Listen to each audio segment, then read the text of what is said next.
Who lies that you've been told about type 2 diabetes? Dispelling these lies, debunking these myths is actually incredibly important when it comes to you watching this right now, being successful in losing 20 to 100 pounds plus, lowering your A1C, and achieving remission long term, getting off meds for life, removing type 2 diabetes as an active diagnosis. The first lie is that you must eliminate your favorite normal foods. Foods like pasta, rice, sweets, and pizza. Just a few examples. The reality is you can still consume these foods and you can still adhere to dietary goals and therefore lose weight, achieve lower blood sugars and a lower A1C. If you was to ask any of the ladies that we coach, are you on a diet, they would all say absolutely not. You can still eat these foods. And this is really important. This is really important because if it's going to take you 3, 6, 9, 12 months plus for you to achieve the end goal, are you going to be able to stick to it that long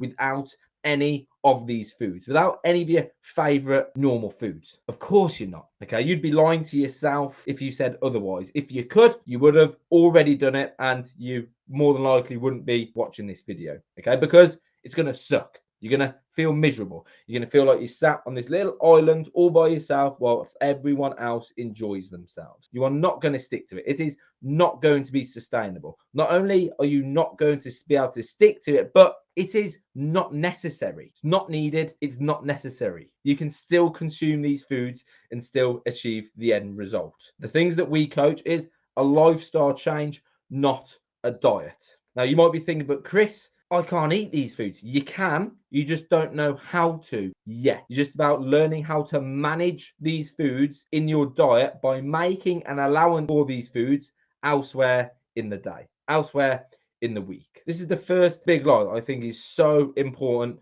to dispel. You can still eat your normal favorite foods and still achieve the end goal of weight loss, a lower A1C, and remission. Not only can you, but you should, because otherwise you're more than likely shooting yourself in the foot, creating a miserable, unsustainable approach, which is why conventional diets don't work. If conventional diets did work, I would not have a job. Conventional diets suck because they are unsustainable, they are too restrictive, they are not flexible. So learning how to be able to, go about a day normally without having to turn your life upside down, pretty darn important, because otherwise, again, you're going to be creating an approach which is not sustainable long term. That's line number one, which is dead important. Number two, carbs cause type 2 diabetes.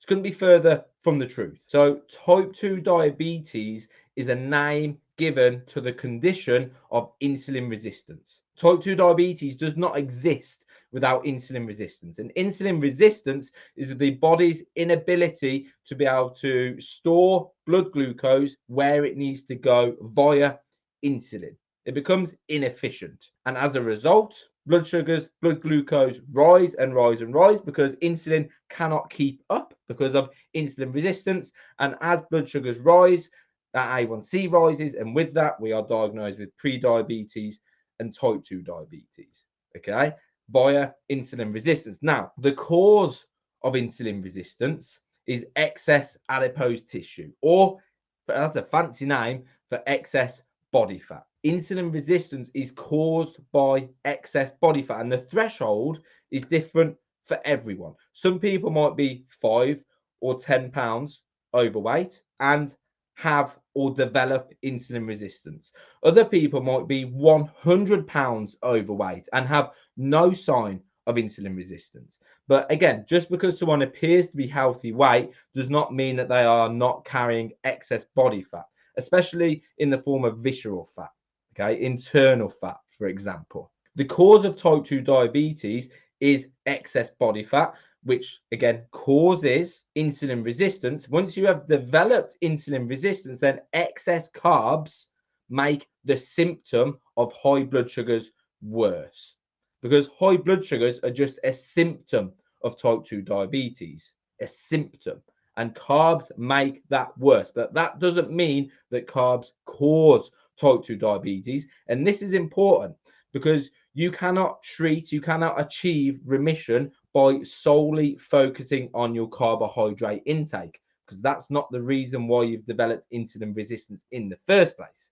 We must focus on carbs, of course. If you want to get your blood sugars down lower today, then consume slightly less carbs, and that will happen. But that will only take your blood sugars so far because there is still underlying insulin resistance. In order for us to treat that underlying insulin resistance, we must achieve fat loss. And fat loss is achieved via a calorie deficit, consuming less calories than what your body expends. Doesn't matter whether you Weight Watchers, keto, paleo, Atkins, if you are not consuming less calories than what your body expends, you will not elicit fat loss. There's no way to cheat that. There's no way around that. There's no way to shortcut that. That is the principle of thermodynamics, proven science, proven physics. Okay. And this is important too, because obviously if you're struggling with the management of your type 2 diabetes, then focusing on carbohydrates alone will not result in the desired remission. We must also